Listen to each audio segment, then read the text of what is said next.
Hello and welcome to the Claret and Blue podcast. I'm your host, Dan Rolinson, joined by John Townley. And as you can see on the comments there, we'll be live shortly. I'm just making a brew, said Dan Rolinson in the comments. That was me about 10 minutes ago. Before we came on, John, I just said we'd be going live on Twitter for the first time. But StreamYard tells me we do not have a premium X account, so cannot do that. So we're not live on Twitter, of course, because I haven't paid for the blue tick, whatever it's called these days. How are you, John? You all right? Yeah, mate, I'm good. 4-0 against Bournemouth. I said in my walk and talk thing afterwards that I don't think you can fault the result. Or we can talk about the bits and bobs of the performance. And the performance was strong, but just in terms of results, beat Bournemouth 4-0, clean sheet, 4 goals, considering we hadn't scored many really this season anyway. It's tremendous result. I really weren't expecting it. I think I put a draw down actually in my prediction. So yeah, fantastic. Yeah, nice. Comments are starting to roll in. Morning to Johnny. Reading 87 or Reading 87? Must be reading, right? Jay says something is brewing. Yeah, a cup of tea. Got mine. Morning Peep says Tombo. Liam says, I watched Villa, City, Liverpool, and then went to sleep for 12 hours. What a life. What a glory. 12 hours. I ain't had 12 hours sleep for probably 5 years. More, probably. Sorry, mate. Are you a long sleeper, John? I know you work very late, so you get up early, so you can't do it. No, I slept at about, I don't know, 3:30 yesterday because I got other things to do as well, apart from work. Sorry, I've taken a tablet, now it's in the back of my throat, and you're asking you carry on then. You carry on, sorry. It's my fault. It's gone now. I like a long sleep, and to be honest, it's strange because whenever I sleep for about 8 hours, I feel relatively refreshed. If I sleep more than that, I feel knackered, and if I sleep less than that, I still feel tired. So yeah, I need maybe it's something in my diet that I need more of. Well, let's not get into sleep cycles, but there is definitely science in behind sleeping for a certain amount of time. But let's save that. Talking of things you could maybe take to bed and cuddle with. Hey, I've got Hercules, which is a weird change of events. We thought we might be doing this in person, and I could give it back to you, but I dropped you off at home last week, and you welcomed me into your flat for half an hour with Wilf, and he took this, he brought it home with him, and he's been playing with it.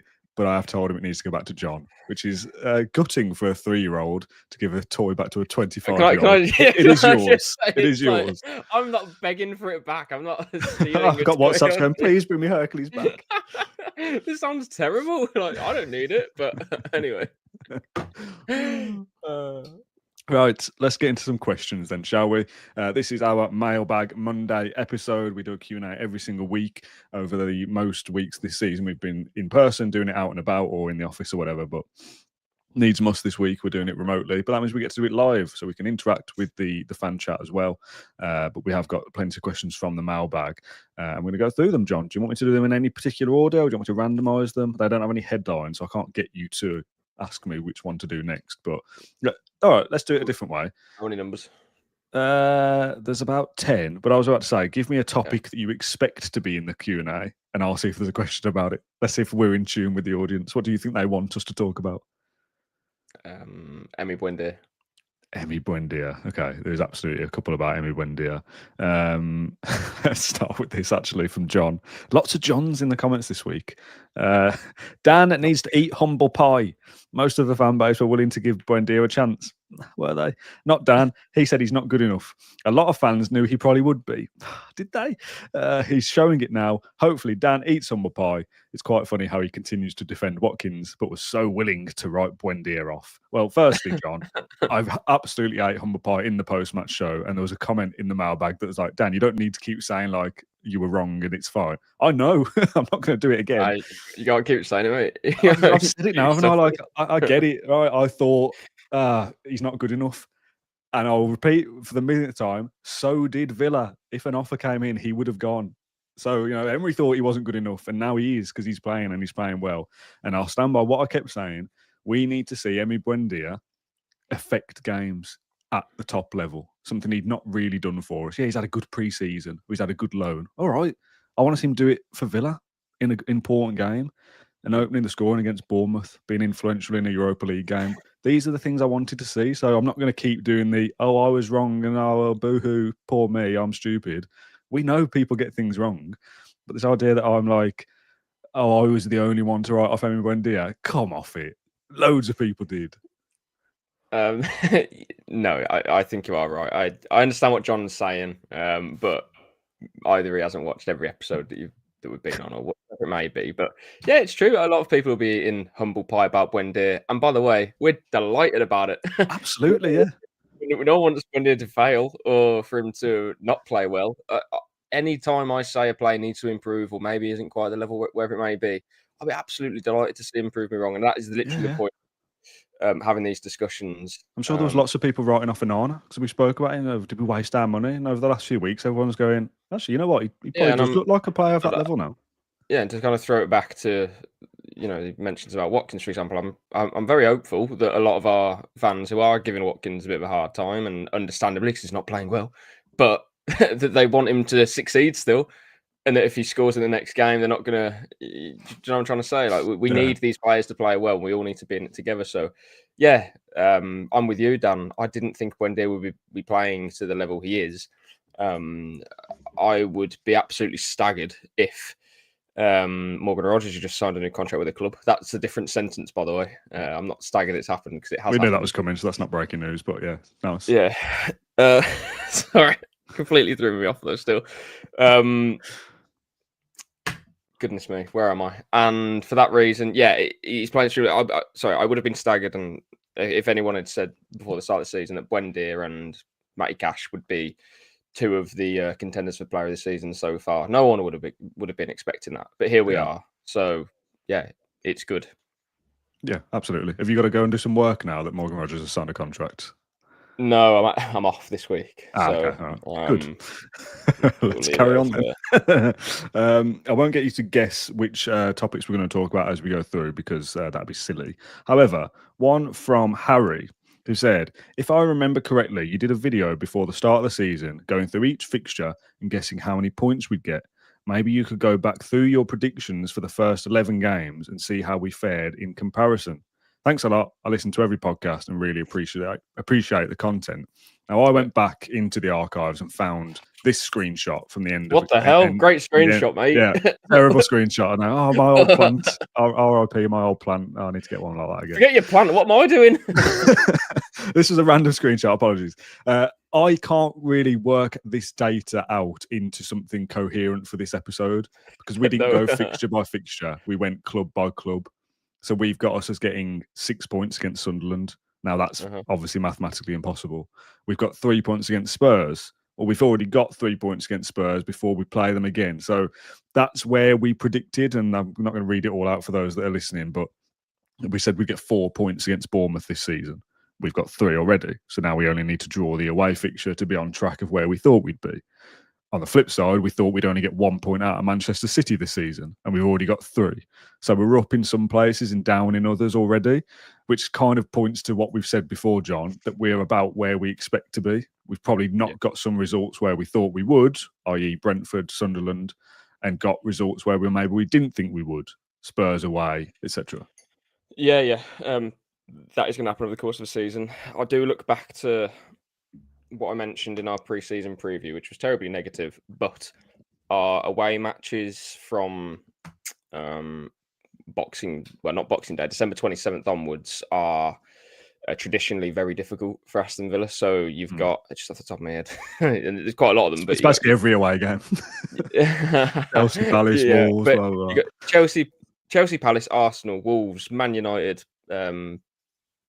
We have Wolves. I'd like to think we can now beat Wolves twice this season, but you never know, to be honest. And then there are some others by the time that game comes around, I'm sure.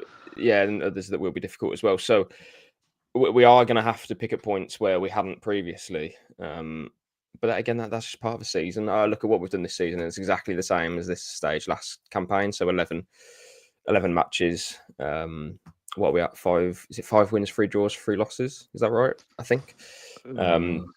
The only difference is that our goals scored is lower. It was 17 last season. It's now 13 this season. But then goals conceded is only 10 this season, and it was 17 last season. So there's positives and negatives to it. But at the same time, I'm very happy with where we are. It's just such a shame that the start of the season was so poor.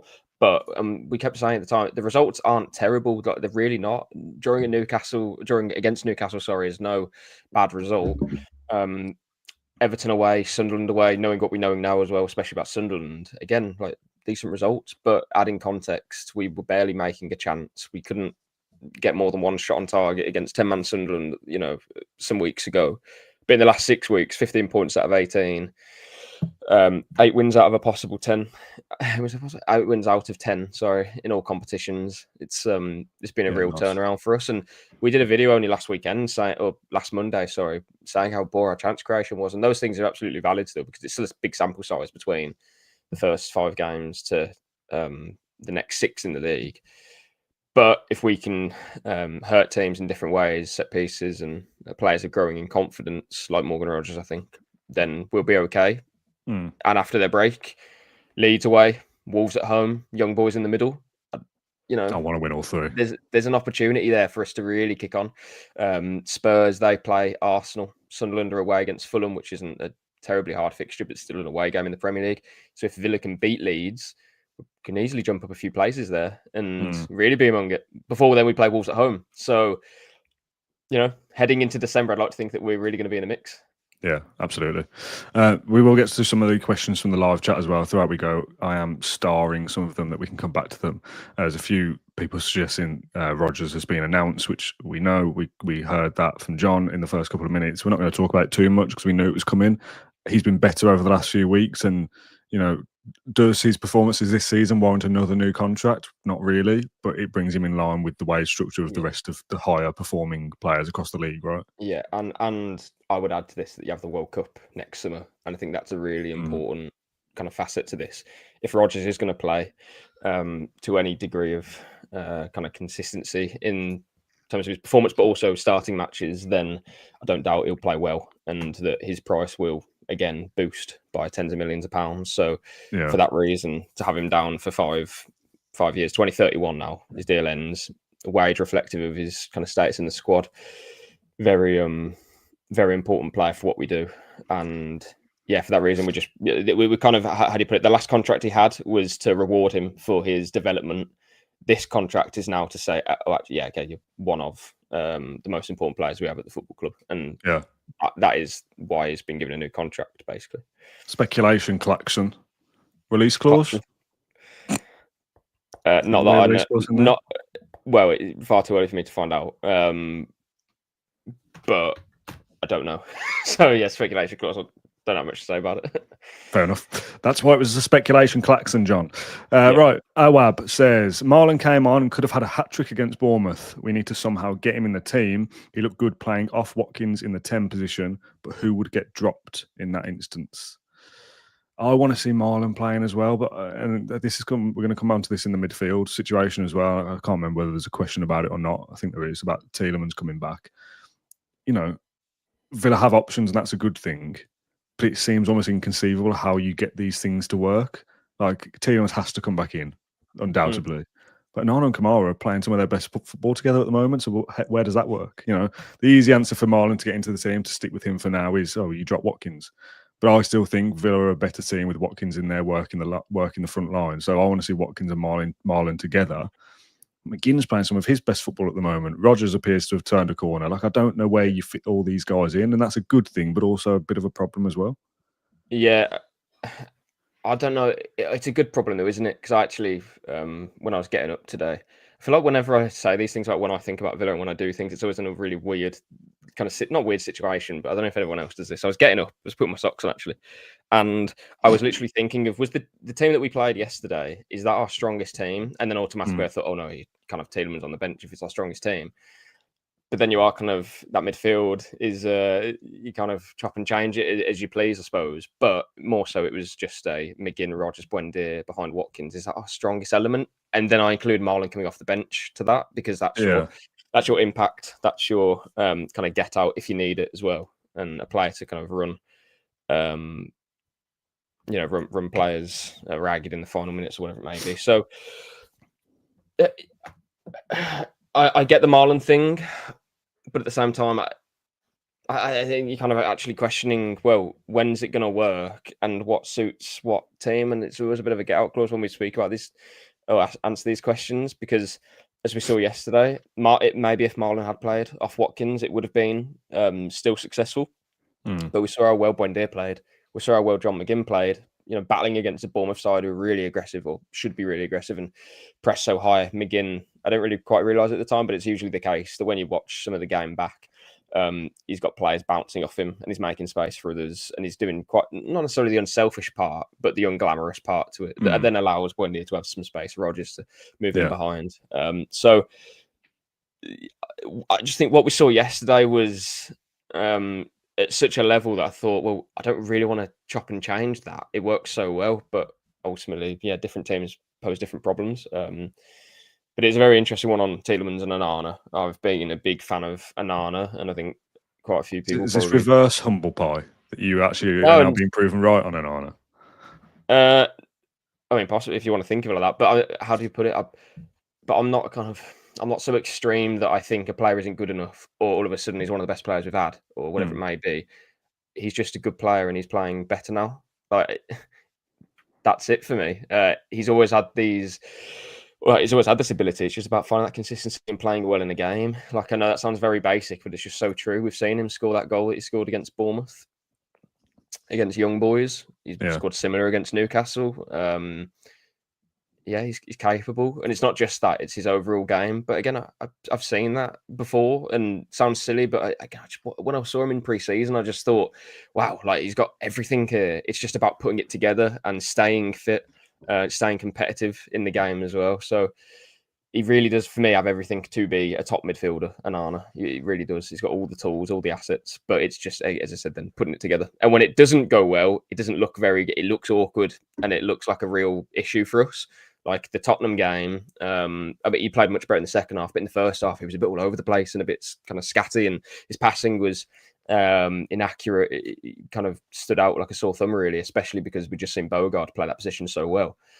But now you're starting to see Onana kind of, assert himself in this team again. But what that means for Tielemans, we'll see. Yeah, we'll get onto that. 2 questions, would you believe, about Matt Kendrick's five-a-side. One in the live chat from Adam Wright.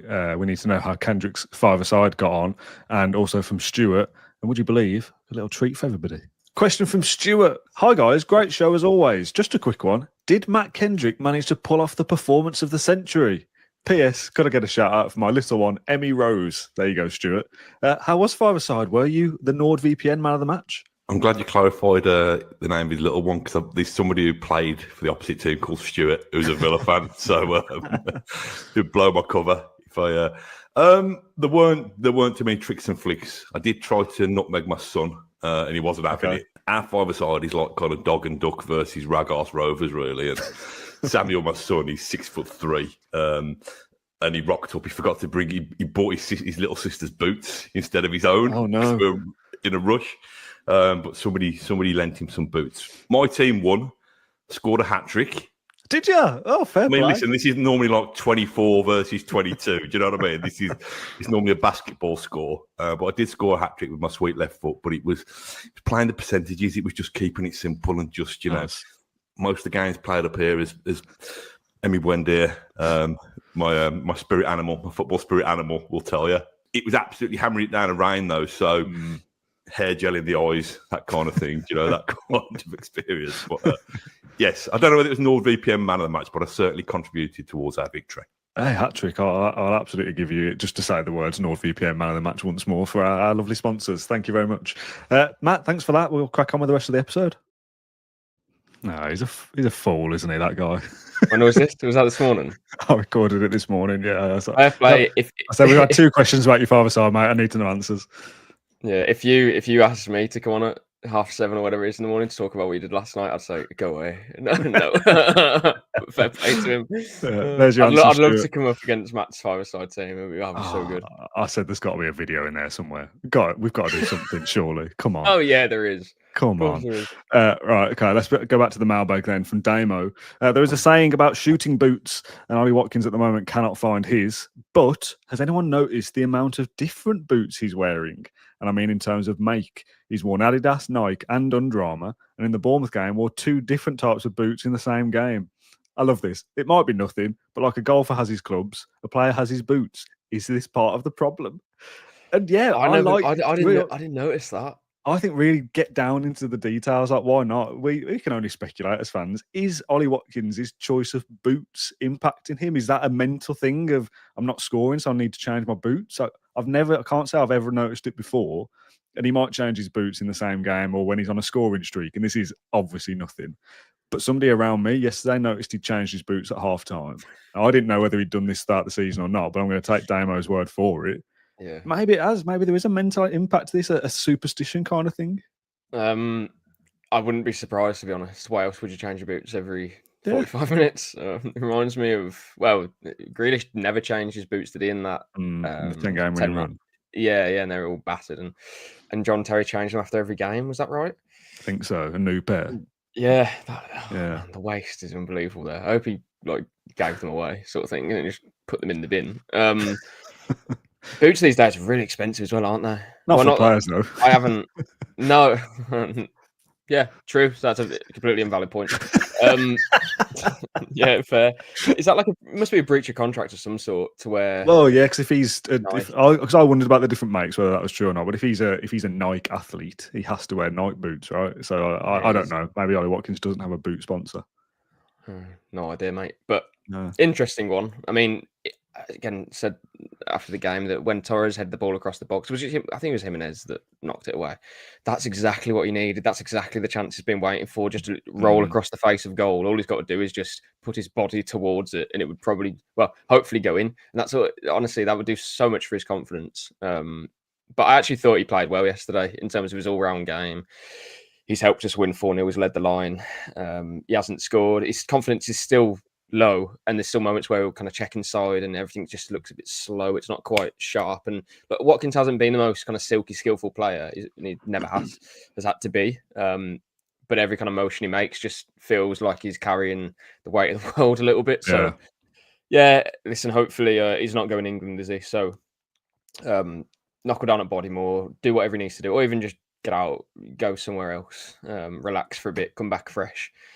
Leads away, and then 2 home games against Young Boys and Wolves. Hopefully, I'm certainly looking at the Young Boys game as a chance for him to get back in form. I mean, to be honest, I wanted him to start against Maccabi, but it's nothing. Yeah, Neil in the comments says, "Come on, boys, boots conversation, very boring." I recognise Neil in the comments moaning about us talking about films for about 3 minutes at the end of the last episode. So Neil, I don't think this podcast is for you, mate. This is what we do. Sorry, just quickly on Watkins, very quick point. We are 1 point off fourth, 2 point off third, and our main striker is hardly. It sounds terrible, but hardly contributed, especially in terms of goals. Yeah, there's a lot more to come from us yet, I still think, and from Rodgers as well. Rodgers is playing at a good level, but I think there's more levels for him to go. So they were the reason we were winning games last year, but it's not that. Yeah, precisely. Yeah, I put in my little talking points yesterday. I think it was 58 goal contributions combined for those 2 players last season. So far, I think it's 5. Rodgers 4, Watkins 1. So I feel like there's a lot more that we can give here still. So I mean, Buendia is, I think, playing probably at the height of his powers, which is great. Hopefully that stays the same. A bit more from Sancho maybe, but there's reason to believe that we can still play better than this, I think. Yeah, definitely. In the live chat, Andrew asks, the problem with Watkins, though, is how much time does he get every game? No? Oh, sorry, I missed that, mate. What was that? How much time does Watkins get? How much slack does he get for he's got to kind of score at some point? Game, won't he? I think. I think until it's at the detriment of our performance, because I think, as we've said before, I don't think we have a replacement for Watkins. Marlon does very well, but I can't get over. I just think sometimes we kind of shoehorn Marlon into he can play up front and he plays well sometimes, to then thinking he can just do everything that Watkins does, and it's not true. It's just not. There was a stat that I saw, some other people might have seen it, and I wasn't aware of it, but absolutely not surprising me. Watkins was, I think it was 5th or 6th of in the Premier League for runs off the ball this season, and it kind of struck a chord with me again. Straight away, thinking back to what we talked about on Monday about chance creation being so low, we're not creating much. Watkins is probably thinking in his head, I'm running the channels, I'm making all these runs, but I'm just not being picked out. Sometimes this is true. So I do think we have to cut in some slack because of what I've mentioned then and what we spoke about next Monday. And there's different reasons why his confidence is low. But again, and I like what you said in the post-match. Everyone inside Villa Park yesterday, before we'd even scored a goal, was fully behind him, and that's what we just need to keep doing, because the goals will come. And dare I say, even if Watkins only scores 9 or 10 goals this season, I still think we'll be very competitive, as long as defensively we're a bit more secure than where we were last season. Because at least the pattern this season is that we're not scoring as many goals, but we are a bit tighter, and that's fine by me. But until we have competition for Watkins in terms of the literally like, your focal point of the attack, which I don't think Marlon is, then it's going to be Watkins that leads the line. There's a comment there from Tombo that says Marlon is a better finisher, but isn't great at running the line. I think Watkins is the better footballer for the system. But if you kind of put two players in a simulation of the exact same chance, I think Marlon would score that chance more than Watkins. I think he is a better finisher. I think Watkins would miss that. How many times? Yeah, but how many times will, as we've seen in the last few years, when we are creating a bit more, I think Watkins will get those chances maybe more often. Marlon, obviously, his goal yesterday, he's known nothing about. If only that could be Watkins, to be honest. And that Watkins will be looking at it and thinking, really? Just come off. Yeah, really? That happened to me. Yeah, literally. And then Marlon's obviously gone through on goal to make it 5 and missed. Not a great finish. So, we can talk about these things for different players as well. Johnny says, someone mentioned earlier with Tielemans' magic balls, help. Will that help give Ollie? Sorry, you're going to have to qualify that. They've put, with Tielemans' magic balls, will that help give Ollie the chances? I think absolutely. I think you will see. I mean, it's quite an obvious point, isn't it, that the player of the season who can pick a pass will probably help find the striker who's not in form at the moment. Well, we saw it, didn't we, for was it Southampton last season? Clip over the top, Watkins, and that wasn't long ago that in that game we were 0-0 against Southampton, really not looking like we were going to score a goal, and then Watkins comes on, impacts the game straight away. Similar finish, and so an amazing finish, but similar one to the one he did against Fulham earlier this season. Tielemans against Maccabi comes on, shimmy ball over the top to Marlon's running behind. Marlon does everything right, great save by the keeper. Watkins would also be doing that as well, and whether he'd finish or not, I don't know. But he'll get more chances of Tielemans being in the team, it's just a shame yesterday. It's just one of those games where it didn't quite fall to him. But in another world, if we replayed that game, I think he would go on the score sheet. So I'm just desperate for him to score those goals. But it's not because we're blind. It's not because we're blinded if we want him to. I want Aston Villa to win. I don't care who scores the goals or who wins man of the match. I want Aston Villa to score more goals than the opponent. It's simple as that. Yeah. But we know that Ollie, or in my opinion, Ollie and what he brings to the team overall, he has to play. And for that reason, while there's no one else I don't think that can do what he does in the system, then we need him to score goals because he's still obviously playing an important role and the goals need to come through him at some stage. But it's a much more palatable conversation, isn't it, when you're winning? Because we won 4-0 yesterday and Ollie Watkins didn't score. This shouldn't really be a talking point. We've got goals elsewhere. If Villa are successful this season and we finish in the Champions League places and Ollie Watkins only scores 10, that's his worst season for Villa. All right. So what? Villa have been successful still being part of that. So if Villa are doing well, it doesn't particularly matter that Ollie Watkins specifically isn't doing well by putting the ball in the net himself, but he will be contributing to the team and Villa playing in a way that gets them into the top 4. Yeah. But you still need your goal scorer to score goals because you can't always rely on Matty Cash scoring from outside the area or Buendia putting in a free kick. I mean, it's pretty good, but they're not always going to be able to do that. Yeah, it's not sustainable. What is sustainable is your striker scoring goals, hopefully, and it has been under Unai for 3 years. And how many times have we seen Watkins, I don't want to say bail us out, but I remember vividly there's games where he'll come up with a goal out of nothing. Just, I don't know, off the top of my head. Chelsea away when we won 1-0. Diaby slips him in, scores. Fulham, that header at Craven Cottage when we won 3-1 last season. Luton, did he score a hat-trick against Luton? Was it 2 goals? Oh, I don't think he scored I can't remember, but again, the header from that corner, 2 headers, which is a bit...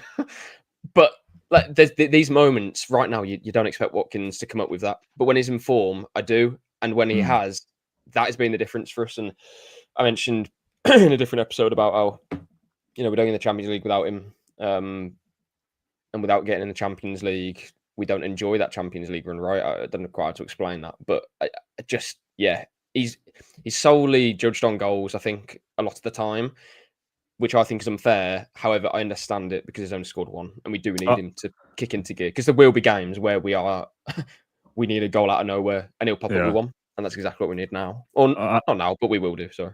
I actually saw a really interesting comment on the post-match show last night when I checked the comments this morning, and it was like there will be an element of the fan base out there that don't watch games in full.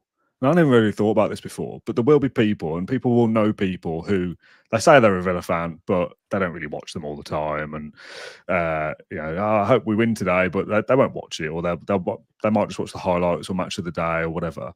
And for those people, and I'm really I'm only going off what this comment said here. That's fine if that's the way you support the club. That's on you. To me, that's not really proper football fandom. Not really watching the games. Anyway, it's a different side point. But those people probably don't rate Watkins because they don't see anything from him. He's not scoring, and you don't see off the ball runs and work rate in a 3-minute highlights. You just see Villa won, Watkins didn't score. Well, I know he doesn't score because he's crap. He didn't score for 15 games. Like, I don't rate him. I think it's a very different people who have these opinions. Do you know what I'm trying to say? Because the whole end cheering Ollie Watkins' name when he hasn't scored for however long, to me, that's proper. Writing him off because he's not scored for a bit. Oh, he's crap. He's not.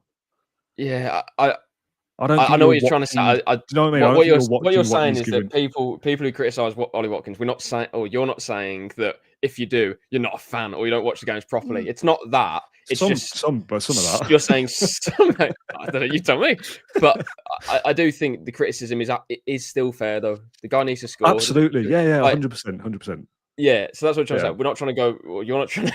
I'm not saying everyone who's got that opinion is an idiot and they're wrong. It's a valid opinion that he's not doing enough. But I think well, I'm not saying my point properly. Then I should have just read the comment. I think there's people that judge him because they don't watch the full game. They're judging him on the fact he hasn't scored a goal. Strikers have to score goals, so he hasn't scored. That's like saying, well, every time a goalkeeper hasn't kept a clean sheet, they can't have played well. They might have made 3 good saves, but they just conceded 1. Yeah, things like that. Like, I get it. A goal scorer has to score goals. I get it. But in a Nuno Emery side, the number 9 is not just about being a goal scorer. We know that. And I think anyone who's watched Unai Emery's games for Villa for 3 years and however many minutes of football that is, will know what Ollie Watkins brings to the club without just talking about goal numbers. And if Unai wanted his striker to score goals as the primary thing, he would play another striker ahead of him, i.e. Marlon or even Rodgers. I don't know. There's clearly a lot that he brings to the team that Unai needs and wants. So yeah, we kind of wrap it up on that kind of note, really. But yeah, I just had to carry it because Dan's not having a go at you. If you think that Watkins is no, it's not that. It's just watched... our opinion is that he offers a lot to the team. Hopefully he gets goals eventually. We know he needs to get goals eventually. Yeah, but equally we can recognise he's not playing at his best level. But does that mean that we need to sell him in January? I mean, it's a long way away. So that's kind of the first point.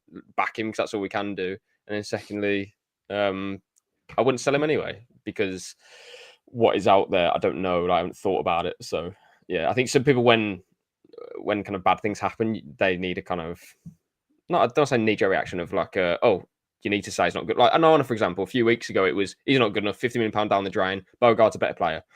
I don't agree with that. And I never have, so I'm not going to say it. And I'd like to think in the last few weeks, it's been proven that Onana is useful for Aston Villa. Watkins, I hope that in the next few weeks that will become evident again. And if it doesn't, and if it's not, and he is actually underperforming, for weeks and weeks, and it's now to the detriment of Villa, okay, well, maybe we can look at what changes. But for now, November 10th, we've just beat Bournemouth 4-0. We've won 8 of the last 10 games. Watkins has played all of our games this season. We've collected 15 out of 18 points. It's not so bad. And he's only scored 1 goal. Okay, looking forward to hopefully him scoring many more. Hopefully this season, and we can be even better. Yeah, all right, let's move on from Watkins. We talk about him every single week, and for good reason. Somebody else that we speak about every week, but I've declined putting any questions from the mailbag, despite there being lots, is where's Harvey Elliott? He wasn't on the bench again. We know. We can't keep talking about it. The mystery of, does Emery not rate him, or do we not have the money to activate the clause, blah, blah, blah. It's clear that it's not going to happen. We can't just keep talking about it, can we? Yeah, obviously something's going on, so. Yeah, okay. Ross says, do you think it's a sign now that we're an established European side and top quality Premier League side that there's no longer any mention of European hangovers when it comes to the following Premier League game? Obviously, positive results in those games helps. Yeah, that is exactly the final point, isn't it? If you win the game, it doesn't matter. The young boys' defeat was, now if you go and beat City, it's kind of forgotten, and we did. So it was. Go ahead, Eagles, yeah. Is that not what I said? What did I say? Young boys. Did I say young boys? My bad. And then the one in midweek, we've won again on the weekend. So if you keep doing that, obviously no one's going to talk about a European hangover. But it's nice to have got past that narrative. I think we've won after every European game we played this season, I believe, and it's not something that's been mentioned really. Yeah, where do I go with this? I think the league phase is too long in the Europa League. I will say that. I think, and with respect, because we lost to Go Ahead Eagles, but I feel like, I don't know, I feel like it's a bit elongated, to be perfectly honest. I don't know. This isn't the time to talk about like the Europa League and opposition and whatnot, but yeah, we've acclimatized to it very well. We've adapted well. Again, when I was walking home yesterday in the driving rain, one of the thoughts I had was, we've got like maybe a decent chance of finishing Europe again this season, because as we've proven in the last few games, we are still a good team, and you can look at Bournemouth, Palace, all these other sides who people say, oh God, they're a good team, and all right, and here we go, 18th, but not 18 points. We're here. We just thrashed Bournemouth 4-0. Don't forget about us, sort of thing. Yeah. I think we have to remind ourselves about that sometimes. We're pretty good. Like, this is our dojo. Like, this is our thing. Qualifying for Europe, you got to finish up with Aston Villa to do that. And I think that if you're another team is a very difficult prospect, even if we failed to score in our first 4 or 5 games. Well, yeah, we gave everybody a head start. I think and I saw this point on social media, and so this is not an original thought, but it's not anything groundbreaking. It goes underrated how well we handle, generally, the European and Premier League demands as well. Look at Newcastle.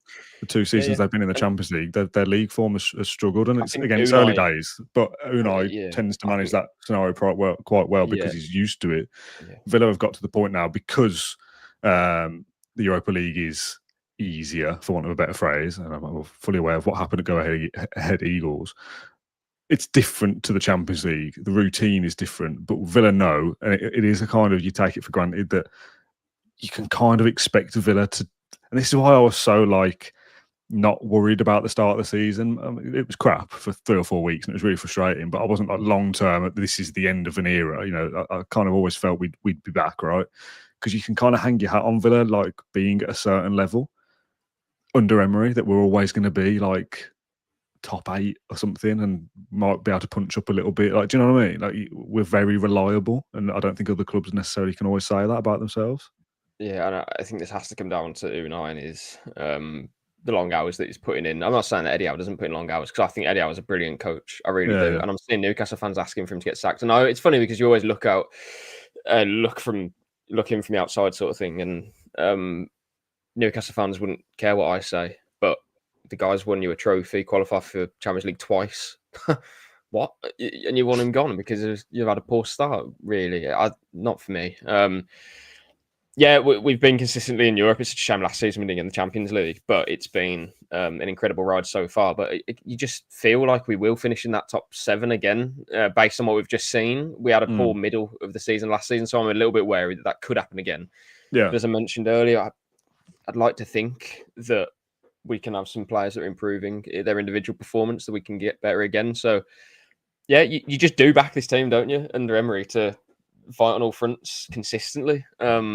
We have a deep squad, absolutely, but anything or everything that Unai puts in place, he's this must be the 16th, 17th year he's had in European football consistently, so he knows exactly what he's doing. He's been around the block. Like, we can be in safer hands in terms of this quest, and it's always Villa's quest to be in European football every single season. That is always the first and primary goal. I mean, mine would be to win a trophy, but I understand because the club has to be set up financially to compete every season and to have a big squad. So I get it.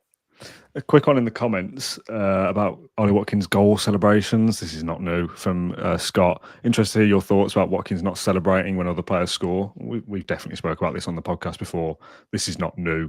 Ollie Watkins, I don't want to say doesn't celebrate, because he'll join in with the group huddle, but he doesn't run off fist pumping when somebody else scores. He just kind of walks away. He's always done it.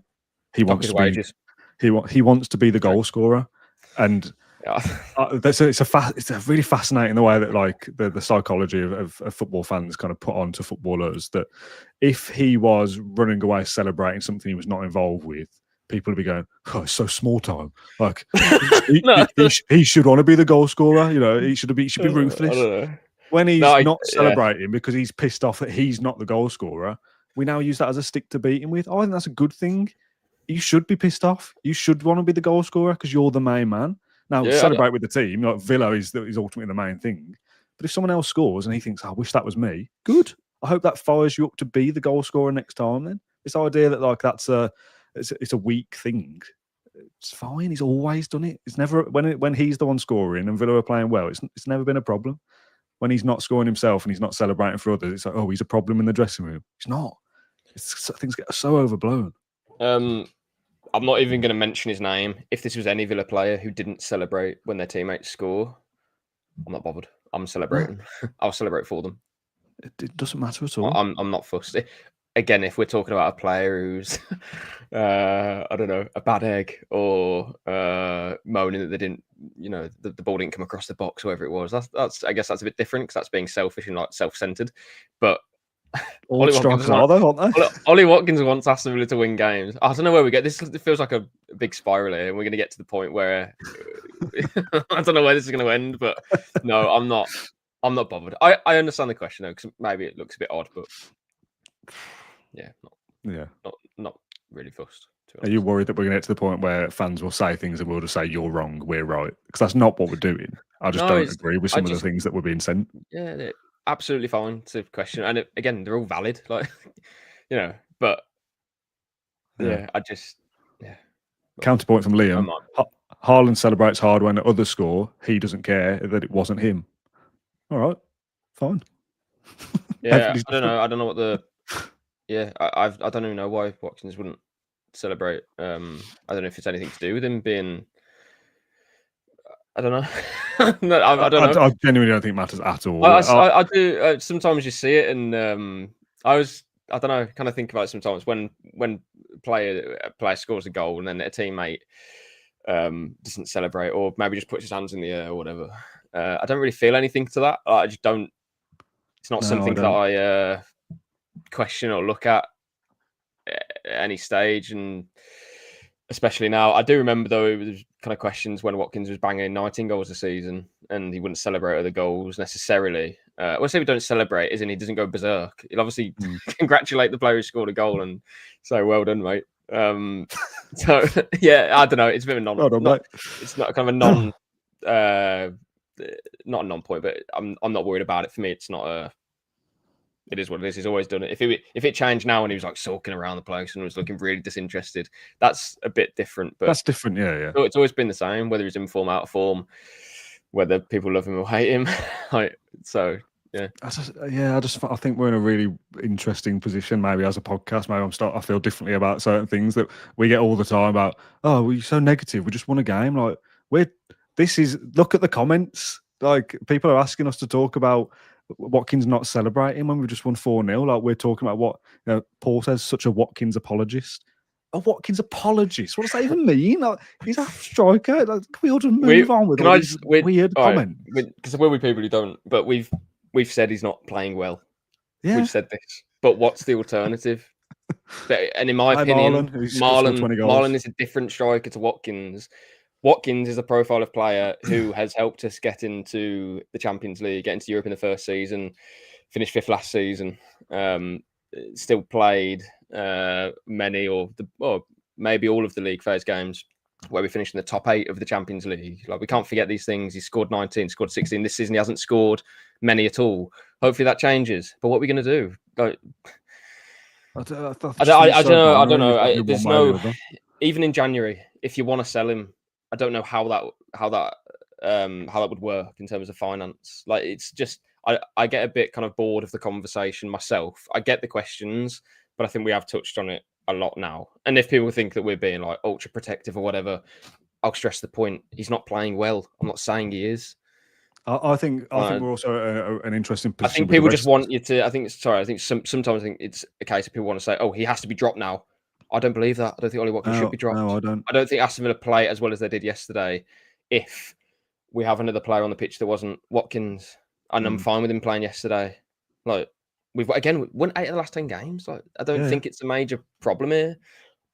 I'd call it out if it was, because we've said before these players need to be dropped. Like Gesson, we said needs to come out of the team now.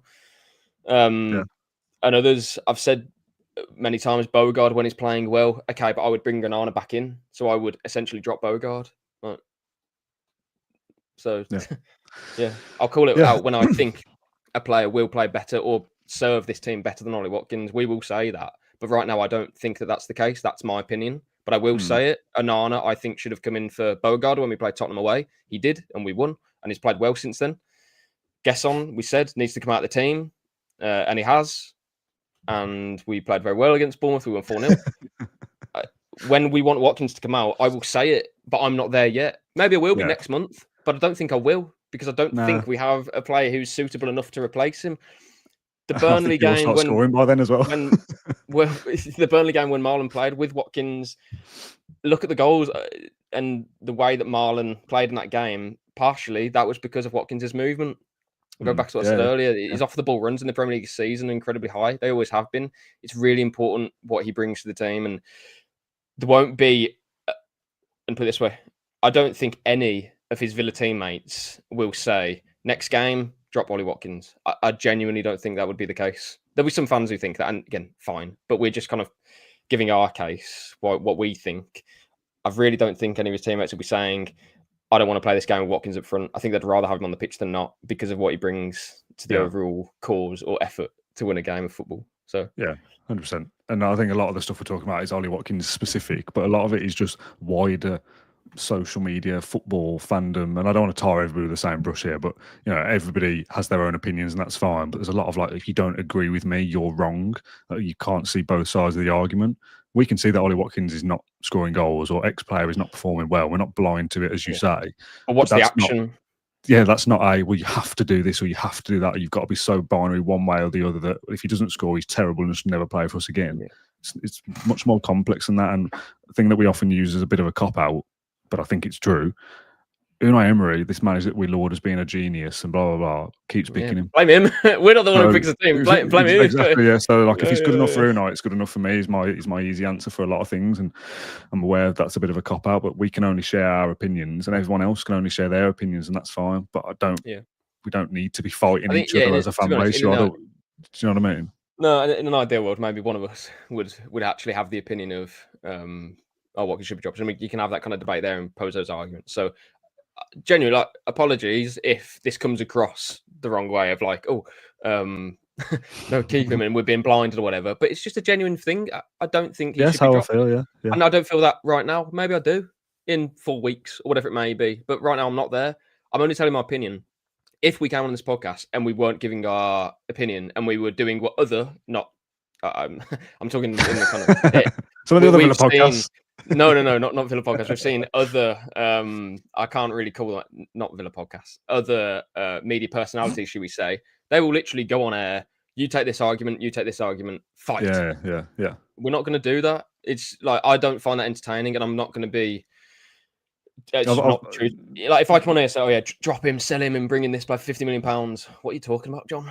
Firstly, don't think that. I don't think it's achievable. It's just, I'd be chatting rubbish, and maybe that's what people on Man United or other podcasts might want to do, but it's just not what we're going to do here. No, this is we will say about the podcast that it's basically you and I would have this conversation on the phone and we'd happen to be filming it. This is just our opinions as how we feel about a game or whatever. Watkins out, says Neil. You'll never say it, John. You're blinkered. Neil, just go somewhere else, mate. You clearly don't enjoy the podcast. It's fine. Just move on, mate. Right, let's go to a different comment, shall we? From Gary in Yeovil. Do you think the change of shooting on site rather than working the ball into the box is a deliberate tactic? Is that another reason why Watkins is not getting chances? Damn, I thought we'd moved on from Watkins. It is interesting, though, that we are shooting more, it feels like, from outside the area. We're not trying to overplay it a little bit. Well, that's just coincidence. Yeah. Oh, God, I hate to turn this. We've won 4-0, but I'm a little bit worried still that we're not.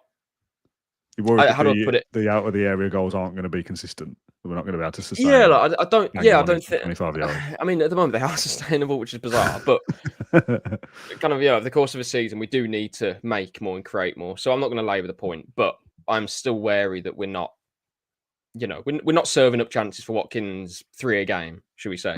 Yesterday, so nearly we made one that was on a plate for him through Torres' header, and that'd have been great. But yeah, we're not kind of carving teams open necessarily, but we played some fantastic football yesterday. Set piece goal was really important this season, and it is a trend across the course of other Premier League teams as well that set piece goals are.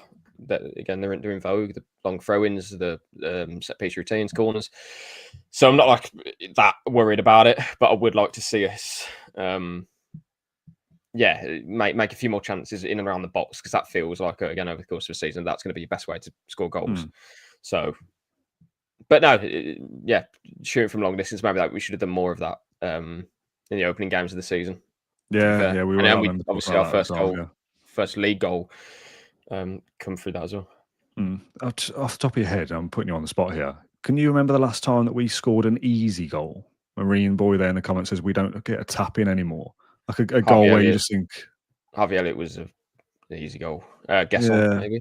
Yeah, when we've been gifted something, like rather than like we've had to make a well-worked move and really intricate passing or whatever, and great through ball over the top and a really lovely finish. And it's like, that was a really nice goal, which is obviously brilliant, but just one where it's a bit scrappy and it falls to us, and we just would right place, right time kind of goal. Feels like we don't really get that very often. No, but that will come when you are making chances, right? And Unai always talks after the game about how we dominated the team. We had this amount of corners, and at the start, I'd always think like corners. Well, come on. Like, really, is that a barometer of? But it's true. The more you are putting pressure on the team, like yesterday with Bournemouth, they had about 3 or 4 corners in a row. They hit the post, got a penalty. It's chaos.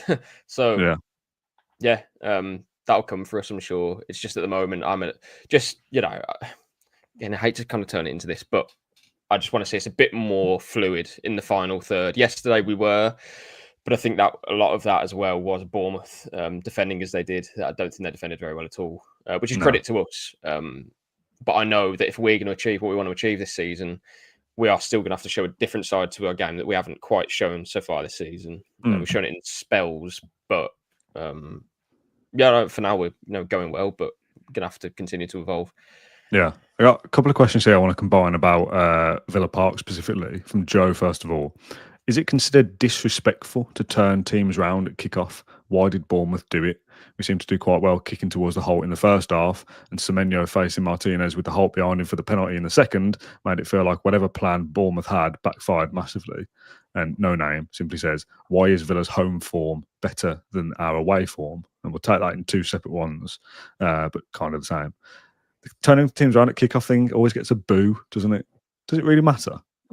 Does it matter which end Villa kick to first? What's the psychology behind you want to attack the whole end second to suck the ball into the net? Is that it? I think we have a better chance of winning games when we play the whole end first. Didn't we have this? There was a trend of this last season or the year before. I can't quite remember, but I remember when Unai first came in, I did like a little case study of this, and it was quite very much weighted into the Villa score quite a lot of goals in the first half, or even in the first 20 minutes when we kick towards the Holt end first. Whereas the second half, there was a noticeable drop, which is really interesting. Naturally, I think teams would suggest, okay, well, you don't want to play the last 20 minutes in front of the Holt end. But actually, I don't think you really want to play first half in front of the Holt end, because if Villa go ahead, the odds are they'll probably win, or the other team won't win. So if I'm in opposition, I don't flip it. I keep it as it is and try and quieten the home crowd early on and get that first goal. I think that's really important for an opposition team. I think you're more likely to do that if Villa are kicking towards the north in the first half. So yeah, I'm fine if they want to do that. And fans boo, but I think that's just like a. Why is that? Is that just something you feel like you have to do? Yeah, because it's like they've changed us, which traditionally is supposed to be like a bad thing, but I'm okay with it. Again, if anything, I actually think it may even give us an advantage, or it certainly did from my case study at the start of this. I seem to remember talking about it. A couple of comments suggest it was Unai's first season that we did that, that we attacked the whole end first, and we'd, like you say, we scored goals. I remember, but it was never quite clear. It was never quite clear if it was the opposition that did it or it was us. But I'm going to guess it was the opposition, because we would surely do it all the time if it was us. Yeah. Johnny says it's small percentages, like Sunderland moving their advertising boards against Arsenal. It might disrupt the opposition for what they've planned. Yeah, every little thing counts, but it feels an odd thing to kind of control from a Villa perspective, or from an opposition perspective. Why would they change it? They're thinking Villa will be worse with the whole end behind them to begin with. I'd rather that at the end. But yeah, they're thinking if we can stay in the game, we don't have to face 20 minutes, 30 minutes of the whole end at the end. Yeah. But I think actually if you go through 3 years of Unai Emery, I think you'll actually find that it's probably weighted well for attacking the whole end first. And did you give us a stat pre-game about if Villa score first, they win? Was it like 29 games out of 35 or something? Yeah. I think it's 28 out of 35. So when we now score the first goal, we go on to win at home. 36. Yeah. So one more now. Was that just at home or was it home and away? Sorry, I know you keep going to take a drink. At home. Ask you a question. No, it's at home. Just at home. Yeah. It shows the importance of going up early. Sorry, I got distracted by the comments there. Home form, why is it better? Is it just it's your routine? Is it the crowd? Is it the travel? Like, I think we know why it's better, but why is it this good? I think is another question. And Unai really has taken Villa Park as this needs to be a fortress, and it absolutely is. I remember the days when you'd look at Newcastle and you'd think, God, they just don't lose at home, do they, at St James's Park? I hate going there. Yeah, that is exactly what the fans think when they come to Villa Park. Like, great stadium, but we don't have a good record there. Is that the psychology as well? I think partially psychology, because players, when they set up, you know, when you look at your fixtures and you look at, I don't know, your next 3, and you look at Villa away, automatically, I just think psychologically, you're thinking probably not going to win that game, and you're already mentally a bit beaten by that. Whereas if you're going away to, I don't know, Fulham, Everton, wherever it may be, you got a chance because their home record isn't particularly strong. Villa's is incredibly strong. So, yeah, different reasons for it. But again, one of my kind of thoughts, either coming back or put my socks on this morning, was like, I don't think we know how good we have it at Villa Park. I genuinely, yeah. I'd obviously do my job there, so I don't pay for my ticket. But yeah, I mean, football these days is incredibly expensive. But tell me if I'm wrong, but you pay for those tickets and you go to the game, and I think everyone expects to win. Not expects to win, but no one expects to lose. And I think we're all optimistic that we could win any single game at Villa Park. Yeah, beat PSG, we've beaten Arsenal, beaten City, we've beaten every team apart from Liverpool, right, under Emery. It's quite something, really, considering where we were, not long ago, really.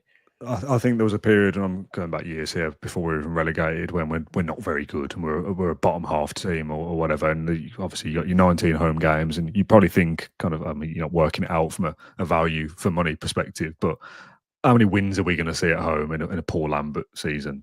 7 or 8 or something, maybe like half of the 19 if you're lucky. You can probably write off the top 6 that you're never going to beat any of them. So there's 6 gone straight away. Like, we might win the other 10, who knows?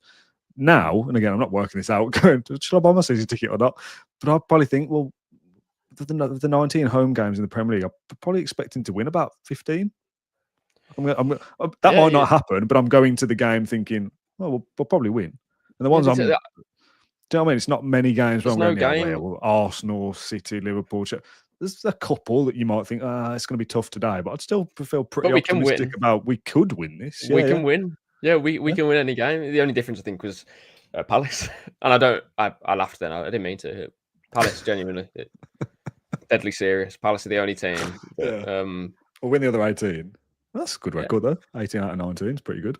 You take that, wouldn't you? You take that. Sound Asleep ASMR says, any word on the Buendia redemption arc from you chaps? Start of the podcast. I assume you joined late. We spoke about Buendia quite a lot. Onto the midfield, though, the rest of it. We touched about Onana earlier. John and No Name are a fit duo of Onana and Kamara undroppable. Their performances have been exceptional, both defensively and in contributing offensively. And with Onana's upturning form and partnership with Kamara, how does Emery fit Tielemans into the team? We touched on this a little bit to begin with, but I knew it was coming up. Again, good headache to have, all that kind of thing. But if you're picking an 11 for a cup final, that's so hard now, isn't it? There's midfield options. What Onana gives you as well from set pieces, and in this day and age, is incredibly important. The amount of first contacts that he'll win, I think.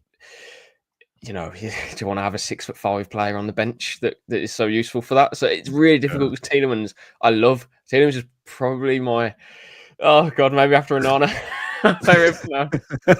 I'm all in on Onana, but I love Yuri. I think he's an exceptional footballer. I think he's Kamara for me is still our best player, but Yuri is probably neck and neck, really. Yeah, and the thought of not having him on the pitch is baffling to me. But at the same time, is it a change of system? Because I don't really want to see Tielemans play the 10 or behind Watkins or whatever. You know what it is? Normal 3 in midfield. I think like it was before, but I just think over the course of the next weeks or months, players will drop in and out of the team, probably through injury or even suspension, whatever, mate. And then, for example, and I don't want this to happen, so touch wood it doesn't. But if Onana picks up a knock in international break or against Leeds, Tielemans comes back in and probably stays in the team for the rest of the season, and then it's up to Onana to then earn his place back. So right now, you're thinking that, wow, this is unbreakable. This needs to stay forever. But it will break up at some stage, and that's when Tielemans will have his time in the team, and there's no way someone will win that shirt back off him. So it's it's good. Oh, it's difficult though. It's difficult because if Onana or Kamara don't get injuries in pre-season or international break or Leeds or Wolves or Arsenal, we hope they don't. See him sat on the bench that whole time. I know. No, I don't think so. I think it is purely based on the team. So, for example, against Leeds, I haven't done the analysis for this, obviously. Unai and his team will. If they pick out something specific that Tielemans can unlock, Tielemans will play, and then Onana will come on to shore it up. I think it's kind of the process there. Or if they think, actually, Leeds start very well in the first 30 minutes, they're going to, pile pressure on into the box from long throws, corners. Why would you not have Onana on the pitch? So for those, it's frustrating. Our job's consuming enough that we can't analyse.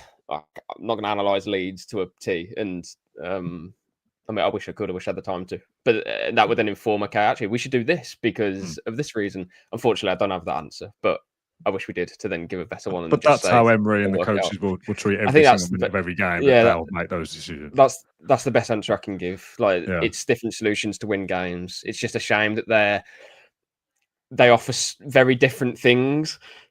If they were the same player, oh man. Well, those attributes combined in one player. Yeah, I don't know if it's possible though. No, I don't know if it's possible. Anything's possible. What? That sounds cringe. You know what I mean? I've never seen a player that has the kind of class and guile of Tielemans and quality, but is also 6'5" and can move across the pitch in about 4 steps. So yeah, proving our ignorance here. And then, that absolutely is that profile. There was actually something on social media that I saw saying, "Oh, well, do you take Kamara out?" No, no, you don't. I think Kamara's got more than enough credit in the bank to be the first name on the team sheet. To be honest, we know we can't. Kind of put it, that's not a player who you would take out to add in Onana Tielemans. But I would say if Kamara gets his kind of seasonal injury, which he does, and he misses a few games, as long as Onana is fit and Tielemans is there as well, okay, it's not terrible. Whereas before it was a case of Kamara's injured and you've got no one else. So yeah, let's not kind of paint this as a problem that we have everyone fit essentially in those midfield positions. Yeah, because it definitely. Bogard is there as well. Yeah, Bogard as well comes on. Barkley's scoring as well. Yeah, midfield is so good, isn't it? It's stacked. It's a great squad. Something I wanted to touch on quickly because we haven't, and we tend not to in a game when we've won in the way we have. Let's talk about the defence a little bit. We've won 4-0 and we've scored 4 goals, and that's obviously the talking point. But it's another clean sheet for them. Obviously, we spoke about Martinez quite a bit in the post-match show because he's ultimately helped us win that game with the saving the deflected shot, and then obviously the penalty. If they score either one of those, I think it's a very different game. Hopefully, Villa still win, but again, different. But the defence, that familiarity, and this was used again as a stick to beat Villa with when we're not playing well. Oh God, that defence was playing 4 years ago. Yeah, they played a lot of football together. I think that's actually quite a good thing. Cash, obviously Torres is in there, but it was Mings. But Cash, Konsa, Torres, and Dean. Oh, that's a bit old hat, isn't it? Well, when they're playing well, no, it isn't, because they're so familiar with each other's game. That's a very good back line, and obviously all offer different things. I don't think Conte was at his usual best, to be fair, against Bournemouth from a on the ball perspective. Looks a bit shaky at times and little bits and pieces, but again, clean sheet, whatever. But the defense is it's a when things are going well, and I know again how this sounds, that when it's bad, and when it's good, it's quite obvious. But when Villa are playing well, you do look across that whole squad really and be like, well, yeah, of course we're playing well. And that's a good squad. Yeah, and we're an hour and 5 minutes into the podcast, but I must say, Emi Martinez, I thought was exceptional yesterday. From purely a goalkeeping point of view, the 2 saves that he made, the first one, which I think people have maybe not forgotten, but obviously there was a bad kind of clash of Smith and Tyler Adams, but that was still a great save, and that would have counted as a goal, I'm pretty sure. That's good. But then the save that he made was backpedaling. He closed the ball from under the bar, exceptional, and then he saved a penalty as well. So tremendous from Martinez, and I think that's really important. And I'm hoping that can be some sort of turning point. Of I think maybe with the fans. Or do you know what I mean? Of like, he's back on side. I've been I think I've been open and honest with my Martinez thoughts before. And sorry to kind of delay this podcast even more, Dan, but that's fine. It kills me to think that he could leave under a cloud. It really does. And people have made their minds up on Martinez already, and that's fine. Everyone's got their own opinion, and I get it as well. But I just think he's not the first player, and he won't be the last player to be open to leaving Villa. And I just think the fact that it was all played out in the summer, everyone's aware of it, about what happened. And now again, when he had the Palace game and he wasn't in the squad, that was Emery's decision to take him out of the firing line, essentially, because there was a chance that he could have gone on deadline day. I just think he's given so much to the club, and if he had left in the summer in a more amicable way to Barcelona, Atletico Madrid, or wherever it was, I don't really think there would be any kind of grudge against him. But I think the fact that it was Man United, it was drawn out. It was played in front of everyone, really. Yeah, the Palace game happened, and he hasn't played very well, considering the level of goalkeeper that he can be this season. It's all kind of boiled down into, like, some fans don't really feel anything to him. And I think that's such a shame, because the guy he will go down when we leave. What am I talking about? Sorry, and in 10 years, when everyone talks about Messi, probably the greatest footballer ever, he won the World Cup. Martinez was the guy who won it for him. Like, he's such a figure, I think, in football history almost, in certain ways. And he's our goalkeeper, and we know he's the best parts of his career. His club career is with and he's been a top keeper. And by the way, he could have left. He could have put in a transfer request straight after winning that World Cup and said, I want to go bigger and better things now. Villa aren't in Europe. Villa aren't competing for trophies. I'll go to this club, that club, or whoever it may be. But he signed another contract. I'm not replaying history in terms of the last few months. It's not been ideal. It's been far from ideal. But and I'm not excusing it, by the way. You wanted to go to Man United. Okay, that's bad. I don't like that. Can't bear the thought of it. But it didn't happen. And it just feels like it's like, this is another chance for him to, how do I put it? I don't know if it's just fate, but I'm just thinking when he leaves the club eventually, I'm just praying so badly that he's lifting a Europa League or something. Do you know what I mean? I feel like that is the story that needs to happen here. Anything otherwise, it would be such a shame if he left on bad terms because of what he gave to us. And it felt like, he's our S-house. Do you know what I mean? Like, I want that as our own. And it's such a shame that it's kind of been stripped away a little bit. So that's, for me, one of the kind of disappointments of this season so far, that we don't quite feel that connection to him as we did. And that kills me a little bit. So I'm hoping that can return. And I'm, again, hoping that Sunday is kind of the start of that. But yeah, that's the kind of sense I get, that there may be slight bridges starting to be repaired. And we said this before, play well, you get chanted that you're the world's number one. You roll it to Mo Salah and you'll be hated. It is very kind of one way or the other. And I do get that. And it's very easy to be like, if he does have a bad game, his head's not in it. And we'll go back to that argument. And then when he plays well, it's like, actually, he's pretty good, isn't he? And that will continue, I think. And that is his legacy now, that it's easy to flip-flop between the two. Whereas before you go, Sorry. So I'm not excusing the way he's acted. It's bad. It's not good. And I agree that he shouldn't be the vice captain anymore. But it's almost like he's been given another chance, not from his own kind of willing or whatever, but he's given another chance almost to kind of end his career in the right way at Villa. I just hope that happens. That's what I'm saying, because I'm telling you now, if we win the Europa League and he's there lapping it up in Istanbul with the fans, oh my days, that is something to behold. We'll easily forget what happened. Absolutely. Maybe some fans won't. I don't know, but I will. If he wins a trophy, that's that. That's that. He's there doing his celebration on the 1st of January. Very different. Yeah, it can go either way. Yeah, no, it can go either way. But this is, I just put it this way: I'm if he left on the wrong terms, I just feel let down by it. That's all. That's what people felt during the summer. I don't want to be hurt. I think, God, I think the slight bridges have been repaired, and we didn't touch on this on the post-match show of how loud the whole end was for the penalty. Because of Martinez, he G'd that up before the penalty was even taken. He was lifting his arms up to go, come on, give me something here. He's such an infectious character, and it can go one or two ways. Unfortunately, I think it's gone the other way at the start of the season, and it needs to return to the other way, because he can play such an important role for us this season. He really can. All he wants to do is win a trophy with Villa. He said it so long. Obviously, he was happy to go.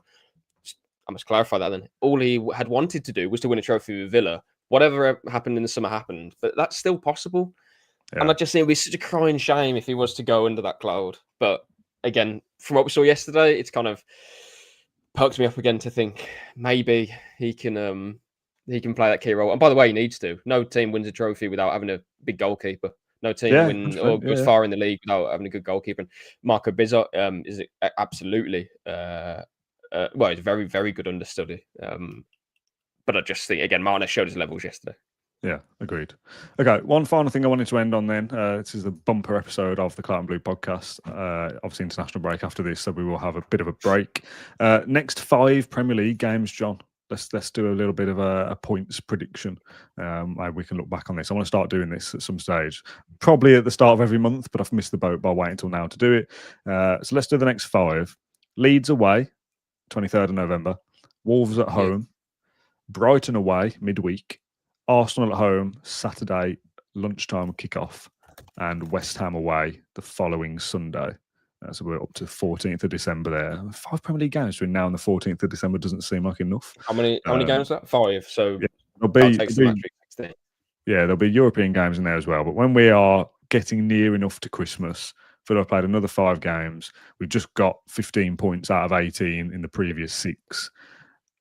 How many points is your prediction for the next 5 so we can look back on this?